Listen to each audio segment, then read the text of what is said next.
Hello everyone, this is Justin from Who Is Like You Ministries, and welcome to another video. This week, I thought I would do a video on the biblical and extra-biblical character of Lilith. Now I do just want to put this short disclaimer out there that most of these ideas are not found in mainstream Judaism or Christianity, and I'm also not saying that any of these ideas are biblically sound or accurate.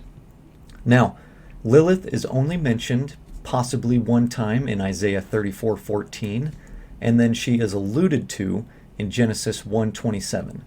Now, to find this allusion, you kind of have to dig deeply and read in between the lines because it's not there unless you're looking for it.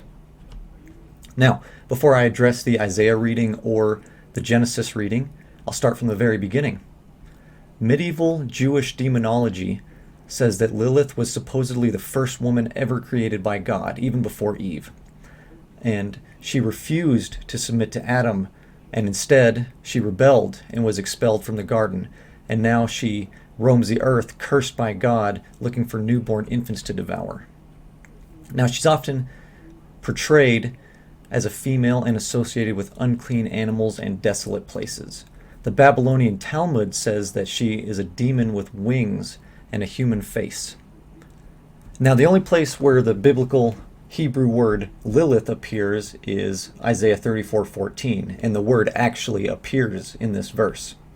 And it's the name of a night demon who haunts the ruins of Edom. Isaiah 34:14 reads, "And the wild animals shall meet with hyenas, the wild goat shall cry to his fellow. Indeed, there the night bird settles and finds for herself a resting place." The night bird in Hebrew is Lilith. Isaiah 34 is all about the desolation of Edom, and when it is desolate, Lilith will move in to dwell and terrorize it. Isaiah 34:14 in the Dead Sea Scrolls also reads the same as the Bible. She's also mentioned in two other places from manuscripts found at Qumran. In one of the manuscripts, a man named the Instructor writes praises for God and records that God will frighten and terrify the destroying angels, spirits of the fatherless, demons, Lilith, howlers, and desert dwellers. Another of the Dead Sea Scrolls mentions that these things lead men astray from a spirit of understanding. Lilith, from Isaiah 34:14, is also thought to be in connection with some kind of demon or satyr, as in Leviticus 17:7. Another interesting idea is that modern-day vampires trace their origins to Genesis 1:27, the verse that I mentioned earlier, and the one that Lilith is supposedly alluded to. The legend of Lilith derives from the theory that Genesis has two creation accounts, one in Genesis 1:27 and one in Genesis 2:7, also verses 20 through 22. Genesis 1:27 reads, "So God created man in his own image. He created him in the image of God. He created them male and female."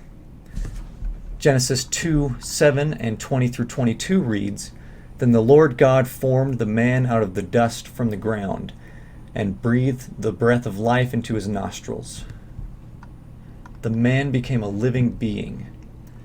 The man gave names to all livestock, to the birds of the sky, and to every wild animal. But for man there was no helper who was found like him.